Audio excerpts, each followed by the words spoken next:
There are some things you are engaged in or I'm engaged in that may be a disobedience to Allah. And you've told yourself, I can't do without it. I have to do it. I'll die if I don't. How can I survive without it? And Allah has already trained you for 30 whole days. Yes, you can. You can actually live without it. You can obey me and I will make things easy for you, just as I did in Ramadan. That's the lesson. That's the first lesson that He's giving us, that outside of this month, Shaitan's about to come out of jail. And he's going to hit you hard, because he knows that you've made a lot of progress, and the more progress a believer makes, the more angry Shaitan gets. So he's going to be more aggressive as soon as Ramadan is over than he's ever been in the entire year. Later on, when he's done his attacks and you've gotten used to him again and you're back into his way of things, then he takes it easy. He's got other victims to worry about. But right after Ramadan, he's waiting, and he's perched up, ready to go and to ruin whatever progress you've made and I've made. This is his goal. And so part of that, when Allah says, وَلَا يُرِيدُ بِكُمُ الْعُسْرِ, and Allah does not want difficulty for you, is actually the battle we're going to have with Shaitan. Because Shaitan comes to you and says, man, take the easy road. Make life easier for yourself. Every act of disobedience is actually his invitation to make things easy. And he's trying to convince us that obeying Allah makes things harder.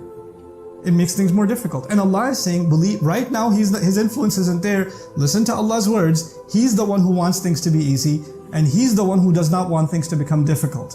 This is the exact opposite of the message that you will feel inside of you when Ramadan is over. When obedience to Allah will start feeling difficult, and disobedience to Allah will start feeling easy. يُرِيدُ اللَّهُ بِكُمُ الْيُسْرَ وَلَا يُرِيدُ بِكُمُ الْعُسْرَ. Then Allah says, وَلِتُكْمِلُ الْعِدَّةِ. And one of the goals of this month is that you should complete the month. Complete the count. What's the purpose of saying that we should complete the count, these 29 or these 30 days?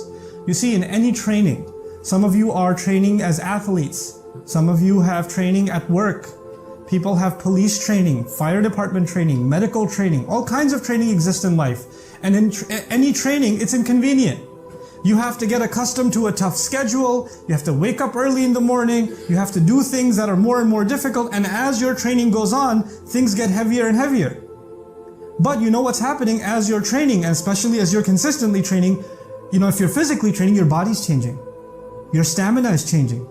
Your ability to get up is changing. Your ability to last longer is changing.